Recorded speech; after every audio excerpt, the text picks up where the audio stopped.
Hello friends, मैं आपका mentor के सिंह और आज फिर हम अपने उत्तराखंड टैट की उत्तराखंड टैट की तैयारी करेंगे। और उत्तराखंड टैट में जो हम क्या कर रहे हैं, अपना ईवीएस को कंप्लीट कर रहे हैं और ईवीएस के साथ साथ अपने प्रीवियस ईयर को भी कंप्लीट कर रहे हैं। तो ईवीएस में आपको क्या है, आपको ज़्यादातर चीज़ें आपको कंप्लीट कराई जा रही है। और ईवीएस में ये ध्यान रखना, जैसे ही आपका ये सेक्शन ख़त्म हो जाएगा फिर आपका ईवीएस में जो स्टेट टैट के हिसाब से आपके पूछे जाते हैं, जैसे कि आपके डेज पूछे जाते हैं, झीलें पूछी जाती हैं, आपका क्या है कुछ फॉर्मल से पूछे जाते हैं, वो सारे भी आपको कराए जाएंगे। तो सबसे पहले क्या करना है, चैनल को सब्सक्राइब करना है, वीडियो को लाइक करना है, शेयर करना है ज़्यादा से ज़्यादा, और टेलीग्राम ग्रुप को ज्वाइन कर करना है। जितने आपके पीडीएफ हैं वो सारे आपको टेलीग्राम चैनल पर मिलेंगे, यानी कि प्रीवियस ईयर के और क्वेश्चन पेपर के। तो सबसे पहले आज क्या देखेंगे, शिक्षण के यानी सिद्धांत के बारे में जानेंगे। और शिक्षण सिद्धांतों में कहीं ना कहीं शिक्षण के अर्थ में कहीं ना कहीं हम जानेंगे शिक्षण यानी कि शिक्षण क्या है। सबसे पहले आपको बताना चाहिए शिक्षण का अर्थ क्या है। यानी शिक्षण मानवीय मूल्य के विकास पर बल देता है, क्योंकि यह एक सामाजिक प्रक्रिया है। शिक्षण में सबसे महत्वपूर्ण तत्व शिक्षण और विद्यार्थी दोनों होते हैं। भाई आपका टीचर यानी क्या है, टीचर और स्टूडेंट मिलके क्या होगा, कहीं ना कहीं आपका एक टीचिंग आपकी हो जाएगी, यानी कि टीचिंग रूप में बन जाएगा। अब क्या है, हम आप और हम है, तो यानी टीचर स्टूडेंट का जो संबंध है मिलके तभी कहीं ना कहीं टीचिंग शुरू हो रही है। तो कहीं ना कहीं ये सब चीज़ें आपको पता होनी चाहिए और ये क्वेश्चन आपका पूछा गया है। यानी शिक्षण के महत्वपूर्ण 3 क्षेत्र आपको पक्ष पता होने चाहिए। कौन कौन से हैं? 3 पक्ष में आपका क्या आ जाता है, शिक्षक, विद्यार्थी और पाठ्यक्रम। अगर पाठ्यक्रम नहीं होगा, अगर क्या है आपका पाठ्यक्रम कुछ नहीं होगा, तो पढ़ाएगा क्या टीचर, और पढ़ाएगा नहीं तो कहीं ना कहीं विद्यार्थियों के बारे में दिक्कत होगी। तो कहीं ना कहीं ये सब चीज़ें आपको पता होनी चाहिए। फिर आ जाता है शिक्षक के सिद्धांतों के निम्न, यानी कि शिक्षक के सिद्धांत नियम है। अब सिद्धांत के बारे में आपको पता होना चाहिए, क्या होना चाहिए, क्रियाशीलता के सिद्धांत। क्रियाशीलता का सिद्धांत के बारे में, इस सिद्धांत का मुख्य उद्देश्य क्या है, करके सीखना। क्या होता है, करके सीखना। जब आपका क्या है, बच्चा आपके क्वेश्चन में पहली बात ध्यान रखना, जब भी आपको क्वेश्चन में करके सीखने वाली मिले तो ये क्या है, पॉजिटिव टैग वर्ड है। और पॉजिटिव टैग वर्ड है, और पॉजिटिव टैग वर्ड आपका क्या है आंसर होता है। तो याद रख लेना, जहाँ पर भी करके सीखने वाली बात लिख के दिखाई दे तो आपको ऑप्शन में करके सीखने वाली बात हो ध्यान रखना है। विद्यार्थी जब क्या है करके सीखता है तब उसका ज्ञान स्थायी हो जाता है। यानी कि आप क्या है, अपने आप कुछ चीज़ों कर को देखो, यानी कि दूसरों की करीबी चीज़ों पर नहीं, खुद करके देखोगे, कहीं ना कहीं कुछ काम को करके सीखोगे तो आपको ज़्यादा टाइम याद रहेगा। तो इसलिए कहीं ना कहीं करके सीखने वाली बात कहते हैं। विद्यार्थी जितना ज़्यादा क्रियाकलापों में लुप्त होता है, उसे ज्ञान का उतना ही, यानी कि किसी भी चीज़ में वो लुप्त हो जाए तो उसका क्या है, विकास होगा और कहीं ना कहीं वो चीज़ों को ज़्यादा सीखेगा। फिर आता है रुचि का सिद्धांत। क्या होता है रुचि का सिद्धांत, आपकी मान लीजिए आपको एक गाड़ी चलाने यानी कि बाइक चलाने से अच्छा क्या लगता है, कार चलाना पसंद है। या किसी को कार चलाने यानी उसके घर में कार खड़ी है पर उसे क्या है बाइक चलाना पसंद है, तो क्या है उसकी रुचि है और वो क्या है उस बाइक को या उस गाड़ी को सफिशेंट आराम से किसी भी तरह से चला सकता है। तो कहीं ना कहीं जिस चीज़ में उसकी रुचि होगी, मान लीजिए बहुत सारे बच्चों की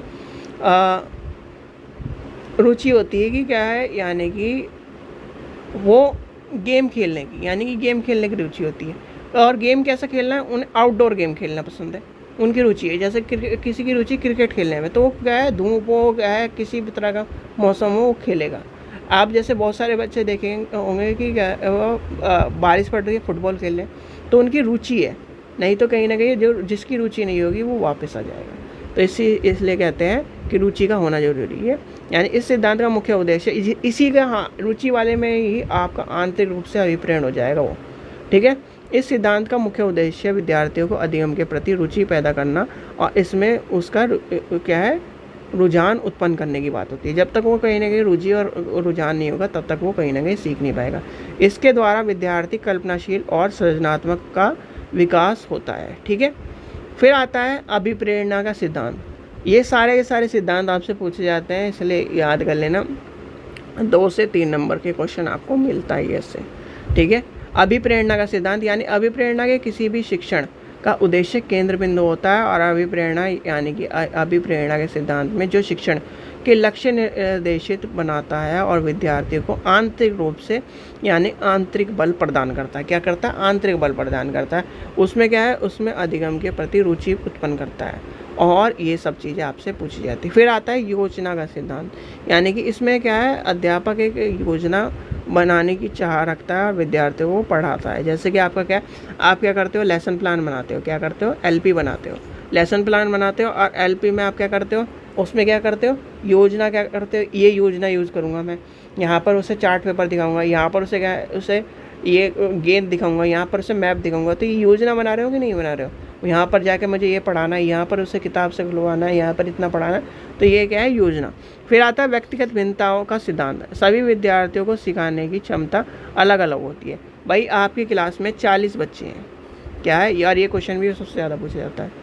आपकी क्लास में 40 बच्चे हैं, सोहन अलग क्या पढ़ना जानता है, रोहन अलग पढ़ता है, मोहन अलग पढ़ता है। यानी कि आपके घर में, यानी कि मान लीजिए आपके 2 बच्चे हैं या 3 बच्चे हैं, और कहीं ना कहीं आपने देखा होगा कि दोनों के जो सीखने का स्तर है वो अलग अलग है। एक ने क्या है? सीधे सीख लिया, एक ने क्या है? वो म्यूज़िक में सीख पाया, दूसरे ने क्या है? उसे देख देख के सीख लिया। तो कहीं ना कहीं सभी की क्षमता, यानी कि आप भी कहीं ना कहीं, आप और आपका ब्रदर एक ही एज के हो, तो आपका सीखने का तरीका अलग है, उसका सीखने का तरीका अलग है। यानी कि आप क्या कर रहे हो? आप एक बार जब उसे चीज़ को देख लेते हो तब सीखते हो। जो आपका ब्रदर है वो कहीं ना कहीं आपके से अलग, ये उसे बस उसे बताना है कि इस तरह काम होगा, वो सीख लेता है। तो कहीं ना कहीं दोनों में सीखने का अलग स्तर होता है। और ये ध्यान रखना, सभी में क्या होता है? सीखने की भिन्नता पाई जाती है, यानी कि सभी एक समान नहीं होते, सभी क्या होते हैं? भिन्न होते हैं। जैसे क्या है? आपका सीधे सीधे एग्जांपल समझिए, कोई फल है, ठीक है, एक ही पेड़ से फल उत्पन्न हुए, पर कहीं ना कहीं उनमें माइनर डिफरेंस आपको देखने के लिए मिलेगा। इसलिए कहीं ना कहीं सभी की क्षमताएं अलग अलग होती है, ठीक है। फिर आता है लोकतांत्रिक और प्रजातांत्रिक मूल्यों का सिद्धांत। देखिए, पाठ्यक्रम के इस प्रकार होना चाहिए कि जिसमें लोकतांत्रिक मूल्यों का विकास हो सके और कहीं ना कहीं सामाजिक मूल्यों का विकास हो सके। जब भी कहीं अब आप पाठ्यक्रम बनाते हो, जब भी कहीं आप क्या करते हो, क्या करते हैं, जब भी बच्चों को पढ़ाते हैं तो वो क्या करते हैं? समाज के लिए पढ़ा रहे हैं, लोकतांत्रिक रूप के लिए पढ़ा रहे हैं। भाई उसे ऑब्वियसली यूज़ कहाँ करना है? उसे यूज़ क्या करना है? अपने क्या है? समाज में यूज़ करना है। उसे क्या करना है? उसे कहीं ना कहीं अपने जो उसका एनवायरनमेंट उसमें यूज़ करना है। तो कहीं ना कहीं और एक चीज़ का ध्यान रखना, जब भी आप क्या करो, क्लासरूम की बात करो, तो क्लासरूम क्या होना चाहिए? और लोकतांत्रिक क्लासरूम होना चाहिए, यानी कि आपका फ्री एनवायरनमेंट होना चाहिए। तो इस चीज़ का भी ध्यान रखना। तो ये क्वेश्चन आपके सारे के सारे इंपॉर्टेंट है, 2 से 3 नंबर के आपको मिलेंगे ही मिलेंगे। आपसे क्वेश्चन पूछ लिया जाएगा कि रुचि का सिद्धांत क्या है, या फिर आपसे क्वेश्चन रहेगा ये किसका, निम्नलिखित में से किसके सिद्धांत की बात कर रहा है? तो ये होगा रुचि का सिद्धांत। ये क्या है? ये किस चीज़ की बात कर रहा है? अभिप्रेरणा की बात कर रहा है। ये क्वेश्चन अभिप्रेरणा वाला और कहीं ना कहीं आपका व्यक्तिगत भिन्न वाला सबसे ज़्यादा पूछे जाते हैं। इन चीज़ों को ध्यान रख लेना, CTET में भी और स्टेट टेट में भी आपके सबसे ज़्यादा क्वेश्चन पूछे जाते हैं, ठीक है बच्चों। तो ये था आज का चैप्टर। आशा करता हूँ आपको वीडियो पसंद आई होगी। वीडियो पसंद आई तो लाइक करें, चैनल को सब्सक्राइब करें और वीडियो को ज़्यादा से ज़्यादा शेयर करें। Thank you.